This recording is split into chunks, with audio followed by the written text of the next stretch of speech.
Oi, Beth, boa tarde. Seja bem-vinda. Boa tarde, obrigada. Então, e hoje você vai falar para nós sobre a verdadeira riqueza, não é verdade? Isso. Então eu peço para você, por gentileza, para você iniciar com uma prece. Vai ser 25 minutos corridos, né? A sua mensagem de fortalecimento, né? E depois você encerra com uma prece, por Sim, gentileza. claro, claro. Então, tá, Obrigadão, então tá. Fátima. Muito obrigada. Eu que agradeço.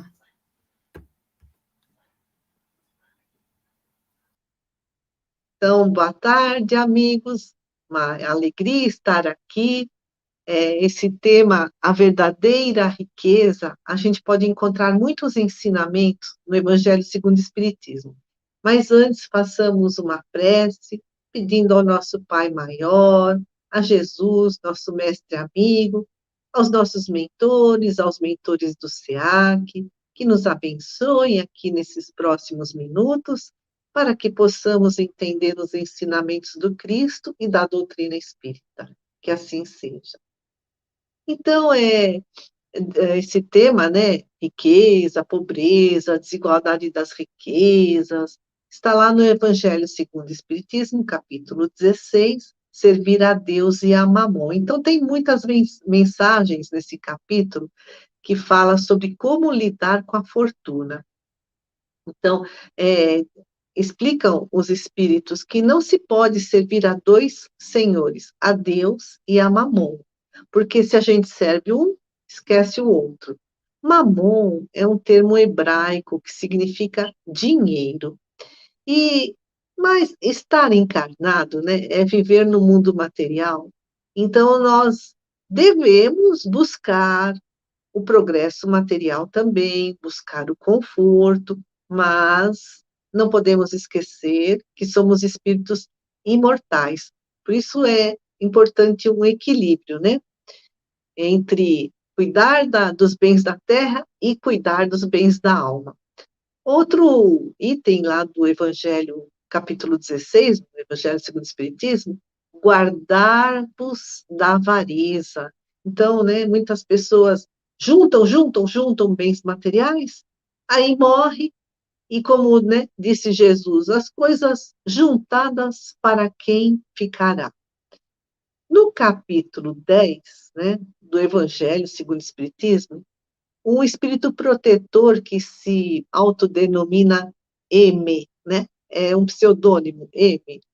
Ele fala como usar bem os nossos bens terrenos, né? Então, os bens da terra pertencem a Deus e Deus distribui conforme a sua vontade. Nós somos apenas usufrutuários. O que é usufrutuário? É aquele que pode usufruir. Então, usufruir os bens, mas não nos pertencem. E quantas fortunas acabam de uma hora para outra? Então, a fortuna, segundo, né, o espírito M, pode ser adquirida por herança, por roubo. Aí Emmanuel diz: pedir-se a conta de um centavo mal adquirido em prejuízo de alguém. E a herança, a fortuna adquirida através do trabalho honesto, que essa é a verdadeira riqueza legítima, né? Mas essa fortuna legítima, perguntam os espíritos, será útil no plano espiritual após o nosso desencarne? E eles também respondem: não, se a pessoa usou dessa fortuna para satisfação pessoal ou para a satisfação do seu orgulho. Nesse caso, essa pessoa ganhou de um lado os gozos terrenos, os prazeres da terra, mas perdeu do outro a melhoria do próprio espírito. E quando deixar a terra, né, dizem os espíritos, Deus, aí significa, Deus lhe dirá, ou seja, os mensageiros de Deus, né, nos dirão que ela já recebeu a sua recompensa. Por quê, né? Escolheu os bens da terra e esqueceu de enriquecer a alma. E por que há tanta desigualdade de riquezas? A gente encontra a resposta lá no Evangelho segundo o Espiritismo, capítulo 16, item 8. Por que há pobres? Por que há ricos? Bom, nós fomos criados simples e ignorantes. E nós, né, já tivemos muitas vidas encarnadas, em diferentes contextos, passando por diferentes experiências, para adquirir diferentes aprendizados. Diz lá o Livro dos Espíritos, na questão 814. Por que Deus deu a uns as riquezas e o poder e a outros a miséria? Para provar cada um de maneira diferente. Aliás, sabeis que os próprios espíritos escolheram essa prova e frequentemente nela sucumbem. E então, os espíritos, né, antes de encarnar, escolhem passar pela situação da riqueza ou da miséria, mas aí encarnam, esquecem e fracassam nessa sua escolha, né? Por isso que Jesus disse, é mais fácil um camelo passar no fundo da agulha do que um rico entrar no reino dos céus. Então, no caso do mal rico, do rico que usou mal o dinheiro. Então, a riqueza é a prova da caridade, da abnegação. Então, quanto mais rico, mais poderoso, maiores são as obrigações a cumprir. E a pobreza? É a prova da paciência, da perseverança. Então, se a pessoa já nasce pobre, ela não é obrigada a ficar pobre a vida inteira, não. Ela tem o dever de buscar o progresso material com honestidade. E tem outra questão, que se toda a riqueza do mundo, né, fosse juntada e depois dividida igualmente para todos, em pouco tempo já se estabeleceria novamente a desigualdade. Por quê? Porque nem todos são igualmente inteligentes, ativos, trabalhadores para adquirir a fortuna. E nem todos são moderados e previdentes para conservar a fortuna. E nem todos são igualmente motivados, corajosos, autoconfiantes, disciplinados, organizados para serem empreendedores. Então, qual a característica do empreendedor? O empreendedor é criativo, ele vai além, ele cria oportunidades, tem iniciativa, é dinâmico, é resiliente. Então, o negócio não deu certo, né? Caiu, mas ele se levanta, tenta novamente, aprende com o seu fracasso. O empreendedor é persistente, sabe calcular os riscos, é comprometido, é responsável, está sempre atualizado, então busca uma autoformação continuada, sabe planejar. Então, por isso que obtém sucesso nos negócios. E nem todos têm, né, essa veia de empreendedor. E tem aqueles também que dão um passo maior que a perna, né? Gastam mais do que ganham, não planejam direito. Ou tem outros que começam algum empreendimento muito entusiasmados, mas diante do primeiro obstáculo, por menor que seja, já ficam desmotivados, já abandonam, né, a empreitada. Então, tem aquela frase muito conhecida: muitos querem o que você tem, mas vão desistir quando souberem o preço que você pagou. E outra questão do motivo da desigualdade da riqueza na Terra é porque o dinheiro acumulado nas mãos de alguns é usado, ou deveria ser usado, para o progresso e para o bem-estar da humanidade. Então, né, a pessoa que tem muito dinheiro, ela pode ser filantropa, ela pode financiar pesquisas, abrir, por exemplo, hospitais, dar emprego para um monte de gente, escolas, indústrias, né? E o irmão X, né, conta sobre essas missões que nem sempre obtêm sucesso, né? Muitas pessoas planejam encarnar e terem dinheiro, mas aí fracassam.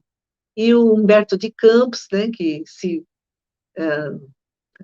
deu o apelido, né, de Irmão X, no livro Contos desta e d'Outra Vida, a psicografia do Chico Xavier, conta uma história bastante interessante chamada A Casca da Banana.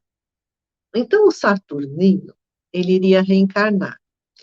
E ele teria a missão de socorrer crianças desamparadas. Ele teria para isso uma grande fortuna, para alimentar, vestir e educar 2.000 crianças.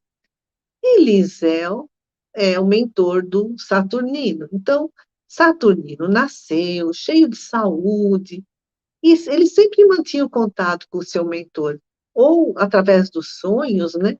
Eram sonhos muito lúcidos, ele lembrava dos seus sonhos, ou quando ele tinha contato com algum médium, o Liseu sempre aproveitava para passar uma mensagem para ele, falava das crianças abandonadas. Então, o Saturnino, encarnado já, um dia, planejou ampará-las. Mas ele orava pedindo dinheiro.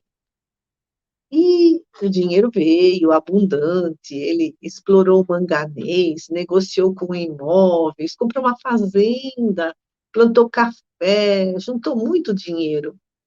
E Lisel, mentor, falava em crianças, e Saturnino falava em ouro. Ele disse que protegeria as crianças órfãs, mas primeiro ele precisava garantir a tranquilidade da família. Então ele casou, e ele acumulou uma fortuna para a esposa, para os filhos, para os pais, para o sogro, para as noras, para os genros, para os netos. E o tempo foi passando e nada de cumprir o planejado. Então, as esferas superiores o abandonaram. Lisel continuou lá, do lado dele, né? Frustrado, mas continuou lá. E o Saturnino chegava, nessa altura do campeonato, a dizer que a assistência a menores abandonados era obra única e exclusiva do governo. Ele queria dinheiro, ele respirava dinheiro, ele só pensava em dinheiro. Um dia, descendo do seu luxuoso carro, escorregou na casca da banana e acabou tendo várias fraturas, foi hospitalizado, mas seu estado de saúde se agravou. E o irmão X escreve: no leito luxuoso, né, lá no hospital, o missionário frustrado pensa agora nas criancinhas enjeitadas, abandonadas. Chora. Quer viver mais tempo na terra para realizar o grande plano. Apela para Deus e para Lisel. E Lisel lhe responde: meu amigo, agradeçamos ao Senhor e à casca da banana a felicidade do reequilíbrio. Seu ideal voltou intacto, mas agora é tarde. Esperemos que o berço lhe seja de novo propício. Quer dizer, se na próxima encarnação ele teria todos esses recursos financeiros para cumprir essa missão, né? Não se sabe. E nós, né? Qual é a nossa busca? Quem nós servimos? A Deus? A Mamon? O que entendemos por riqueza e pobreza? No livro Histórias que Elevam a Alma, escrito por Guilherme Victor Cordeiro, tem uma história bastante conhecida, que um homem muito rico levou o filho para viajar. Ele queria mostrar o quanto eles eram ricos diante de outras pessoas tão pobres. Esse homem, esse pai, era muito orgulhoso, muito ganancioso.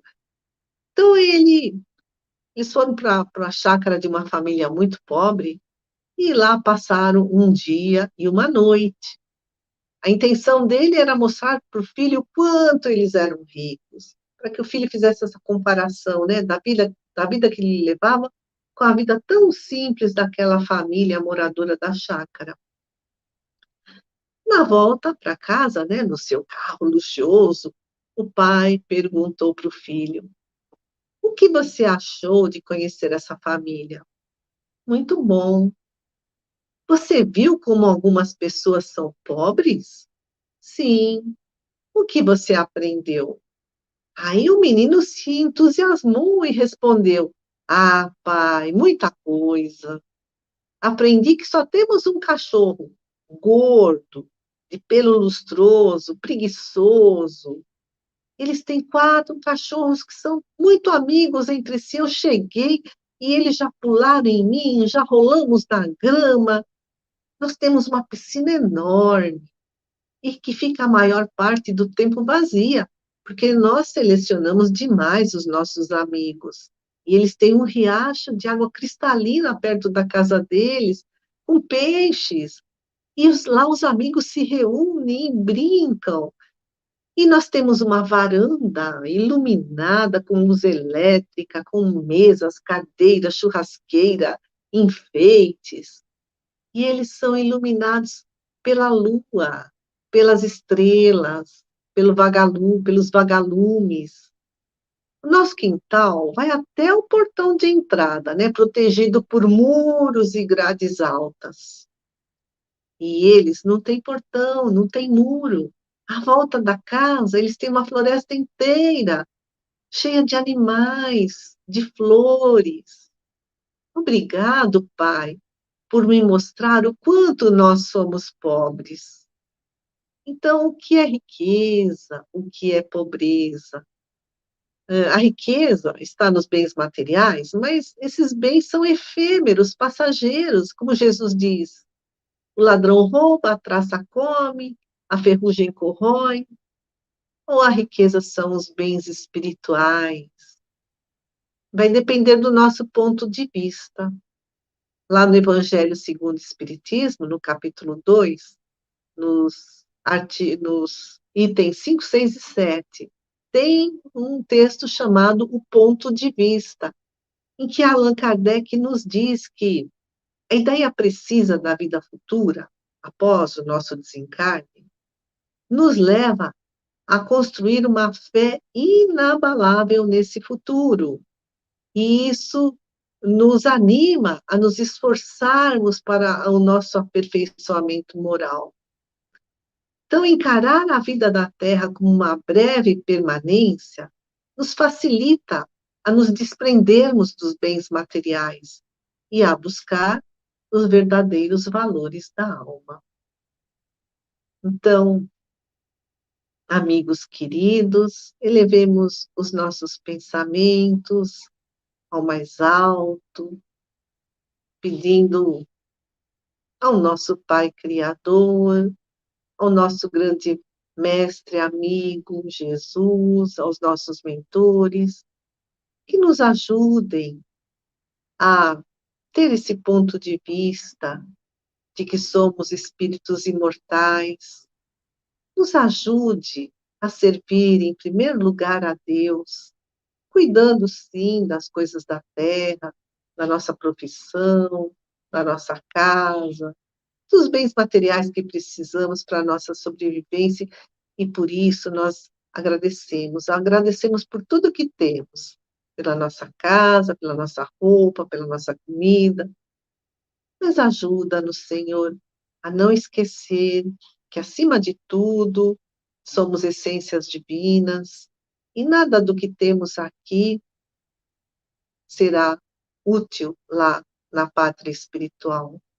Senhor, ajuda-nos nessa nossa jornada a transcender a matéria, a ter esse entendimento de que a nossa verdadeira pátria é a espiritual e que o futuro cada vez mais feliz nos aguarda. Senhor, abençoa nossos lares, nossos familiares e dizemos a oração que Jesus nos ensinou. Pai nosso que estais no céu, santificado seja o vosso nome. Venha a nós o vosso reino, seja feita a vossa vontade, assim na terra como no céu. O pão nosso de cada dia nos dai hoje, perdoai as nossas ofensas, assim como nós perdoamos a quem nos tem ofendido, e não nos deixeis cair em tentação, mas livrai-nos do mal.